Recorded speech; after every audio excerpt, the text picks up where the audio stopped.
Hello বন্ধুরা, কেমন আছেন সবাই? সোনার সংসারের নতুন একটি ব্লগে আপনাদের সকলকে স্বাগত জানাই। কাশ্মীরের ট্যুরের শ্রীনগরে আমাদের 4টে রাত কেটে গেল। তো আজকে আমরা শ্রীনগরের হোটেল ছেড়ে দিচ্ছি, যেটা ডাল লেকের পাশে ছিল, আপনারা আগের ভিডিওতে দেখেছেন। তো আজকে আমরা এখান থেকে পেহেলগাঁওয়ের উদ্দেশ্যে বেরিয়ে যাচ্ছি। তবে হ্যাঁ, আমরা ডাইরেক্ট পেহেলগাঁওতে যাব না, আমরা তার আগে দুধপাত্রি একটা সাইট সিন করে তারপর পেহেলগাঁওতে যাব। আমাদের লাগেজ সব গোছানো কমপ্লিট, সবাই এখানে বেরিয়ে পড়ছে একে একে লাগেজ নিয়ে। বেরানোর সময় হয়ে গেছে। যথারীতি সময় না বেরাতে পারলে আমরা সাইট সিন করতে আমাদের দেরি হয়ে যাবে, পৌঁছাতেও সন্ধ্যা হয়ে যাবে। তো আমরা বেরিয়ে পড়েছি। আমরা এবারে পেহেলগাঁওয়ের উদ্দেশ্যে বেরিয়ে যাব। সবাই এখানে কিছু ফটো তুলে নিলাম। ডাল লেকের পাশ থেকে হেঁটে হেঁটে যাচ্ছি আমি, মনটাও খারাপ লাগছে। 4 দিন এখানে ছিলাম, একটা মায়াও বসে গেছে শ্রীনগরের ওপর। আর এত সুন্দর শহর কার না মায়া বসবে বলুন? যেই এখানে আসবে, এর প্রকৃতির যে এত সুন্দরতা, তাতে সবার মন কেড়ে নেবে। তো এখানে আমি একা নয়, সবারই একটু মনটাই লাগছে যে এত সুন্দর জায়গাটাকে ছেড়ে আমাদের চলে যেতে হচ্ছে। তবে মন খারাপের কিছু নেই, হয়তো ওখানে গিয়ে এর থেকেও ভালো কিছু পাবো। তা চলুন তাহলে যাওয়া যাক। যেতে যেতে পথে আরও অনেক সুন্দর সুন্দর দৃশ্য দেখতে পাবো। দেখুন, বলতে বলতেই চলে এসেছি সেই সুন্দর দৃশ্য, সেই সুন্দর জগতে। এত সুন্দর জায়গাগুলো, মানে প্রত্যেকটা ভিউ খুব সুন্দর। আর এর আগে আমরা সোনমার্গ যাওয়ার পথেও প্রচুর ভালো ভালো ভিউজ পেয়েছি। আর দুধপাত্রি যাওয়ার পথে দেখলাম এটাও খুব সুন্দর, মানে এটা একটা আলাদা ধরনের সুন্দর। আর সোনমার্গে যখন যাচ্ছিলাম সেটা একটা আলাদা ধরনের সুন্দর। দুটো সুন্দরতার মধ্যে তফাৎ আছে, কিন্তু দুটোই দুরকমভাবে খুবই সুন্দর জায়গা।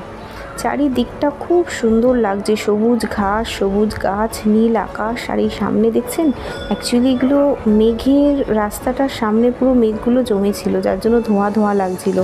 খুব অপূর্ব লাগছিল জায়গাটা। তো আমরা যাচ্ছি এখন দুধপাত্রির উদ্দেশ্যে।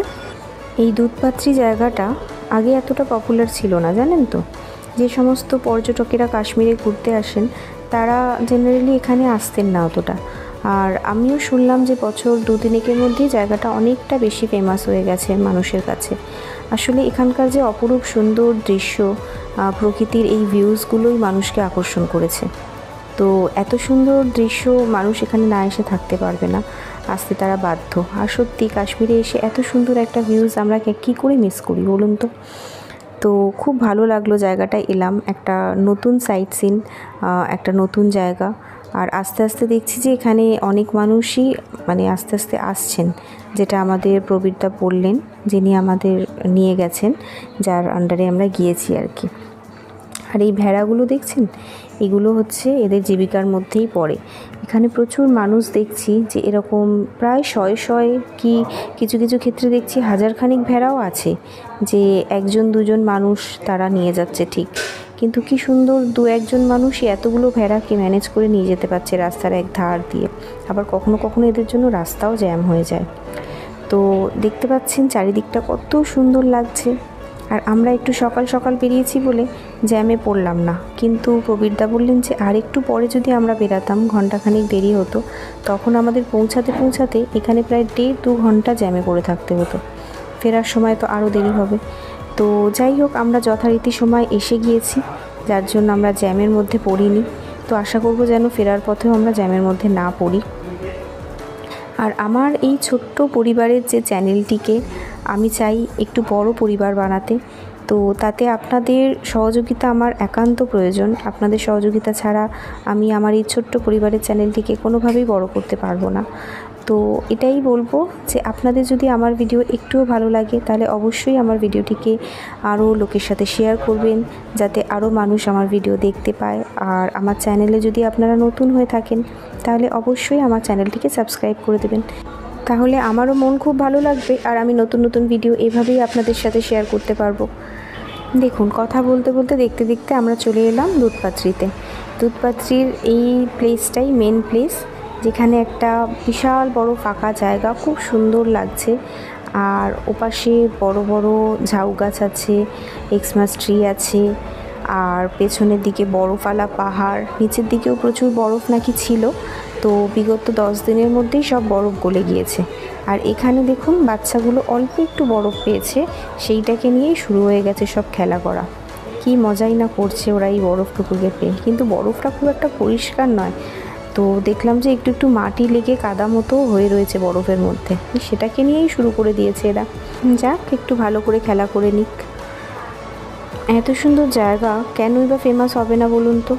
আর এখানে এসে একটা জিনিস ভালো রকমভাবে বুঝতে পারলাম যে আমাদের বাঙালিরা যে কতটা ভ্রমণপ্রেমী, এখানে এসেই বুঝতে পারলাম। কারণ কাশ্মীরে যে যত রকমের জায়গায় আমরা যাচ্ছি, যে কটা স্পটে আমরা গিয়েছি ঘুরতে সাইট সিনে, সমস্ত জায়গায় দেখলাম 90%ই বাঙালি।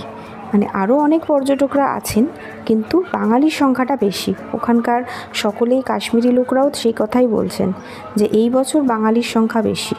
মনে হয় বাঙালির 90% সব কাশ্মীরেই চলে এসেছে। আর এইখানে দেখুন, বলে না যার যেটা দরকার থাকে সে সেটা ঠিক খুঁজে নেয়। তো বাচ্চাগুলো হঠাৎ দেখে একটা ডিউস বল নিয়ে খেলছে, তো ওরা তো কেউ বল নিয়ে যায়নি।